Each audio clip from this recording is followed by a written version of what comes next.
Welcome back to my YouTube channel NSK medical microbiology classes. आज का topic है biomedical waste management. तो आज हम बायोमेडिकल वेस्ट मैनेजमेंट के बारे में बात करेंगे। तो चलिए फ्रेंड्स स्टार्ट करते हैं।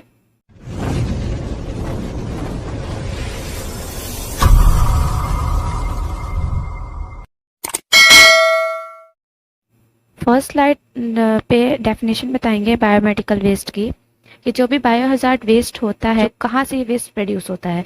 तो ये जो वेस्ट प्रोड्यूस होता है जो भी इन्फेक्शियस डिजीज होती है ह्यूमंस बीइंग में, जैसे कि एग्जाम्पल्स ले सकते हैं, जैसे कि कम से कम ब्लड हो गया, बॉडी फ्लूइड्स हो गया, इन सब को हम डिस्कार्ड कहाँ करेंगे। जो भी कल्चर मीडिया का हम इनोकुलम करते हैं, कल्चर मीडिया में जो भी सैंपल्स का इनोकुलम करते हैं, टिश्यूज़ को कैसे डिस्कार्ड करते हैं, तो वो सब जो भी वेस्ट निकल रहा है इन्फेक्शियस डिजीज ह्यूमन से या लेबोरेटरी से, तो उसको हम स्टार्ट कैसे करेंगे, कहाँ करेंगे या तरीके से करेंगे, वो सारे तरीके बताए गए हैं। और यही जो वेस्ट होता है वो बायो हजार्डस वेस्ट कहलाता है।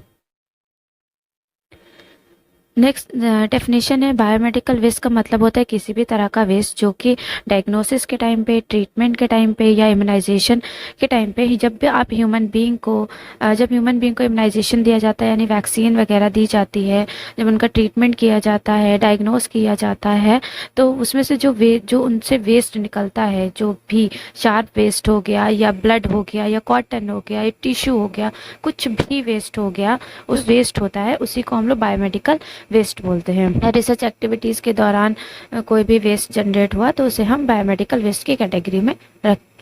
नेक्स्ट है bio hazardous waste include the following categories. मतलब कि बायो हजार्ड वेस्ट को अलग अलग कैटेगरीज में डिवाइड किया गया है। मतलब आप कौन सा वेस्ट किस में डिस्कार्ड करेंगे या कौन कौन से हजार्डस वेस्ट हैं, तो उनकी कैटेगरीज को डिवाइड किया गया है, अलग अलग कैटेगरीज में रखा गया है। ऐसे फर्स्ट है ब्लड एंड बॉडी फ्लूइड्स को अलग कैटेगरी में रखा गया है, इन्फेक्शियस शार्प वेस्ट को अलग कैटेगरी में रखा गया है, लेबोरेटरी वेस्ट को अलग, मेडिकल शार्प, सम आइसोलेशन वेस्ट हो गए या एनिमल वेस्ट हो गए। नेक्स्ट है blood and body fluids includes. तो ब्लड प्रोडक्ट्स में क्या आ सकता है, जैसे सीरम हो गया, प्लाज्मा हो गया, ये सब ब्लड से निकलते हैं। एग्जाम्पल सेपरेशन किया जाता है तो सीरम और प्लाज्मा या फिर अलग कोई भी ब्लड कंपोनेंट्स हुए वो सब ब्लड और बॉडी फ्लूइड्स में आते हैं। ब्लड एंड बॉडी फ्लूइड्स में और कौन कौन से फ्लूइड्स आ सकते हैं, जैसे सेरेब्रोस्पाइनल फ्लूइड है, प्लेवरल फ्लूइड है, पेरिटोनियल फ्लूइड है, पेरिकार्डियल फ्लूइड है, एमनियोटिक फ्लूइड है, या अदर किसी भी टाइप का बॉडी फ्लूइड जो कि ब्लड से कंटामिनेटेड हुआ हो या दिखाई दे रहा हो विजिबली। तो सेरेब्रोस्पाइनल फ्लूइड जो होता है उसे हम कहाँ से लेते हैं, जो हमारा लंबर पंक्चर करके L3 और L4 के बीच में जो होता है वहाँ से निकाला जाता है। प्लूरल फ्लूइड को लंग्स की कैविटी से निकाला जाता है, पेरिटोनियल को स्टमक की कैविटी से निकाला जाता है, और पेरिकार्डियल को हार्ट की कवरिंग से निकाला जाता है। तो ये सारे फ्लूइड्स यहाँ से निकाले जाते हैं, तो इनको अलग कैटेगरी में रखा गया है। नेक्स्ट है जो इंक्लूड नहीं किया जाता है ब्लड से रिलेटेड या बॉडी फ्लूइड से, वो यूरिन का सैंपल है, फीसेस हो गए, जैसे स्टूल का सैंपल हो गया, वॉमिटिंग का जो भी है, वॉमिटिंग अगर उसमें ब्लड दिखाई दे रहा है, फीसेस में दिखाई दे रहा है या यूरिन में ब्लड दिखाई दे रहा है, तो आप उस मेडिकल वेस्ट को दो कैटेगरी में डिवाइड किया गया है। पहला नॉन हजार्डस, दूसरा हजार्डस। नॉन हजार्डस वो होता है जिससे इन्फेक्शन के चांसेस नहीं होते हैं, कोई भी बीमारी इससे कॉज नहीं होती है। ये जो वेस्ट निकलता है वो 75 to 90% होता है, जो कि एज अ जनरल वेस्ट कहलाता है। जैसे कि खाने पीने का सामान खाया पिया नॉर्मल नॉन इन्फेक्टेड होता है, वो जनरल वेस्ट। जैसे घर से कूड़ा करकट गार्बेज निकलना, वो सब नॉन हजार्डस आता है। और जो हजार्डस होता है उससे इन्फेक्शन होने के चांसेस होते हैं, यानी हमारी बॉडी में डिजीज करने की चांसेस हो जाते हैं, तो वो हजार्डस वेस्ट होता है, जिसमें 10 to 25% आता है। अब ये हजार्डस वेस्ट को हम दो कैटेगरी में डिवाइड करेंगे। पहला इन्फेक्शन, दूसरा अदर हजार्डस। अदर इन्फेक्शंस को 50 to 80% होता है, जबकि अदर हजार्डस 5 to 7% होता है। इन्फेक्शन जो कॉज करा सकते हैं वो नॉन शार्प होते हैं, शार्प भी हो सकते हैं, प्लास्टिक डिस्पोजेबल हो सकते हैं, या फिर किसी भी तरह का लिक्विड वेस्ट। अदर हजार्डस में बात करें तो रेडियो एक्टिव वेस्ट हो गया, डिस्कार्डेड ग्लास हो गए, प्रेशराइज्ड कंटेनर्स हो गए, साइटोटॉक्सिक वेस्ट हो गए। Health care waste and non clinical waste. Clinical waste में दो तरह से आ गए, एक तो हेल्थ केयर वेस्ट हो गया, दूसरा नॉन क्लिनिकल हो गया। तो क्लिनिकल वेस्ट में जैसे कि genotoxic, infectious waste, chemical waste, sharp, radioactive waste with high heavy metal content, pressure containers, pathological waste and the pharmaceutical waste. Next sources of health care waste. Health care waste की कौन कौन से sources हैं, मतलब health care waste में कौन से generate होंगे वेस्ट। तो प्राइवेट हॉस्पिटल से ये वेस्ट निकलता है, नर्सिंग होम से, फिजिशियन ऑफिस से, डेंटल क्लिनिक से, डिस्पेंसरी से, मेडिकल असिस्टेंट ट्रेनिंग सेंटर से, blood bank and collection centre से, मॉर्चरी से, slaughter houses, vaccine centre, bio technological and industrial production unit, इन सब जगहों से वेस्ट जनरेट होता है। ग्रुप एट हाई रिस्क, जैसे जिनको ज़्यादा ही इन्फेक्शन होने के चांसेस होते हैं, जैसे doctors, nurses, health care auxiliary, hospital maintenance, personal visitor, laundries, waste handling, जो ये सब वेस्ट हैंडल कर रहे हैं, लैंडफिल्स, इंसिनरेटर, इन सबको ज़्यादा चांसेस होते हैं। Overview of health care waste management में शार्प में निडल्स हो सकती है, इन्फ्यूजन सेट्स हो सकते हैं, स्कैल्पेल्स, नाइफ्स, ब्लेड्स, ये सब चीज़ें शार्प में आती हैं। और waste with heavy metal content, batteries, broken thermometer, blood pressure gauge, pathological में body parts, blood, other body fluids, chemical waste में लैब रिएजेंट, डिसइंफेक्टेंट, सॉल्वेंट, इन सबको हम रेड डस्टबिन में डिस्कार्ड करते हैं, इस तरह के वेस्ट को। इन्फेक्शियस वेस्ट जैसे lab culture waste, trauma isolation ward हो गया, टिश्यूज हो गए, फार्मास्यूटिकल में एक्सपायर और non longer needed pharmaceuticals, genotoxic में साइटोटॉक्सिक ड्रग्स हो गए, जीनोटॉक्सिक केमिकल हो गए, प्रेशराइज कंटेनर में गैस सिलेंडर्स, कार्ट्रेज, एरोसॉल, इस तरह के वेस्ट आते हैं। Health hazards of hospital waste में proliferation of rodents, breeding of flies and insect, air pollution, land pollution, water pollution, transmission of infections like HIV, hepatitis B and other microbes and the bad order.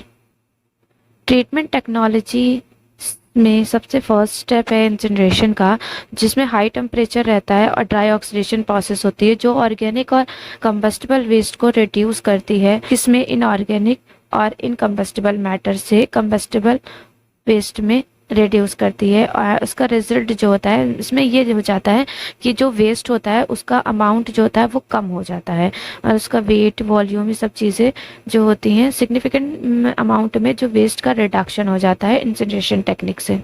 Double chamber pyrolytic incineration में specially design, जैसे burn fraction, health care waste.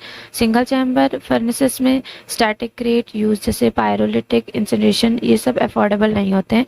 Rotatory में operating, high temperature हो गया, capable decomposition या फिर genotoxic substance का decomposition के लिए ये किया जाता है। हीट रेजिस्टेंट केमिकल्स के लिए यूज किया जाता है। ट्रीटमेंट टेक्नोलॉजी में जो केमिकल डिसइंफेक्शन का यूज जो होता है वो लिक्विड वेस्ट के लिए होता है, और थर्मल डिसइंफेक्टेंट जैसे कि सॉलिड वेस्ट हो गया। स्टेलाइजेशन से भी हम लोग वेस्ट को क्या कर सकते हैं, रिड्यूस कर सकते हैं, स्टीम स्टेलाइजेशन देते हैं। ऑटोक्लेव का यूज़ कर सकते हैं, माइक्रोवेव एडिशन का यूज़ करते हैं। वाटर जो भी वेस्ट होता है उसे वाटर के साथ हीट करते हैं, और जो भी उसके बाद जो इन्फेक्शियस कंपोनेंट होता है वो हीट कंडक्शन के द्वारा डिस्ट्रॉय हो जाता है। लैंडफिल और लैंड डिस्पोजल में ओपन डंप नॉट रिकमेंडेड, जो ओपन डंप होता है उसे रिकमेंड नहीं किया गया है, सैनिटरी लैंडफिल्स को किया गया है।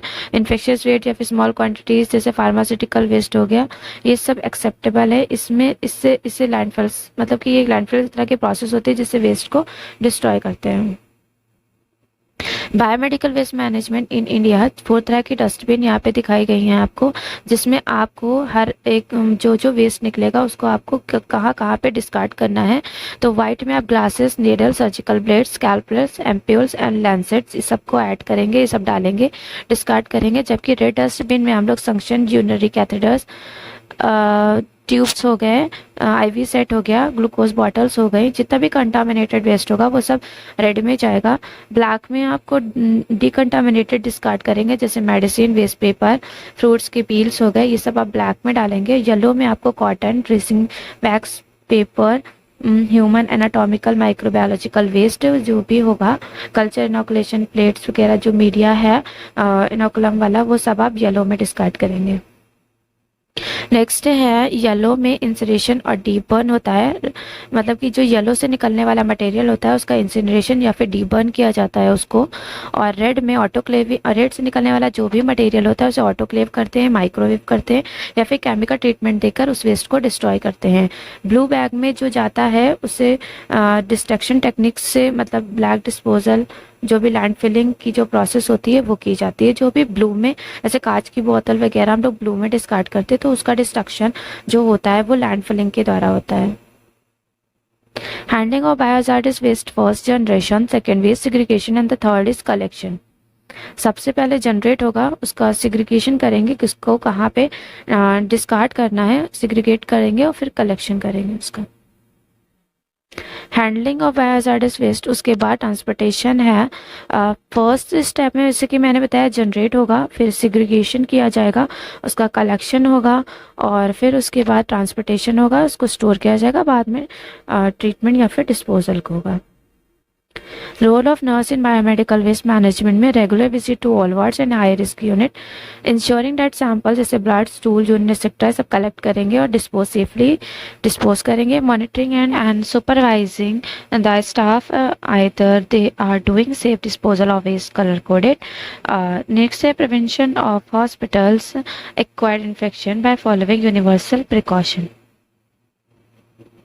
तो first use personal protective equipment यानी पीपीई। जब भी आप किसी वेस्ट को हैंडल करेंगे तो आपको पीपीई का यूज़ करना नेसेसरी है, जैसे कि आपको ग्लव्स पहनना है और ग्लव्स, लैब कोट पहनना रहेगा, फेस शील्ड लगानी रहेगी और जैसे कि आप पिक्चर्स में आप देख ही पा रहे हैं ये चीज़ें आपको जो जिस हिसाब से आपको मतलब वेस्ट को डिस्कार्ड करना है जिस तरह से, तो वो आप यूज़ करेंगे। Role of nurse in biomedical waste management में first avoid needle stick injury. Needle stick injury पे मैं पीपीटी बना चुकी हूँ, आप चाहे तो आप देख सकते हैं उसे जाके, वो डिटेल में बताया गया है। नेक्स्ट है collect waste when in bin third fourth full, आपको 3/4 वेस्ट को फुल करना है, इससे ज़्यादा नहीं करना है। थर्ड है अवॉइड स्पलेज, स्पलेज को अवॉइड करना है, कोशिश करिएगा कि स्पलेज कम हो। Clean spell with disinfectant, clean spell हुआ है उसको क्लीन करना है डिसइंफेक्टेंट के साथ, और इसकी भी वीडियो में चैनल पे अपलोडेड है, आप चाहे तो देख सकते हैं, ब्लड स्पेल मैनेजमेंट की।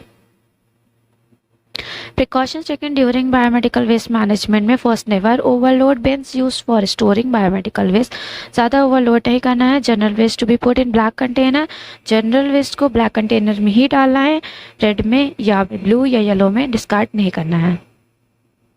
Display the biohazardous symbol and the types of waste to be put in each container as per schedule.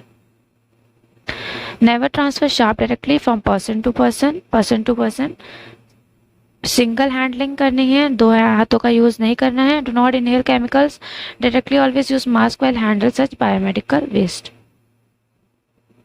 Collection, transportation, storage, है ट्रांसपोर्टेशन की है और स्टोरेज की है। ये पिक्चर्स दिखाई गई है कि आपको कलेक्शन कैसे करना है, इस तरीके से कलेक्शन नहीं करना है। ट्रांसपोर्टेशन करना है और स्टोरेज की टेक्निक बताई गई है, उस तरीके से ही फॉलो करना है।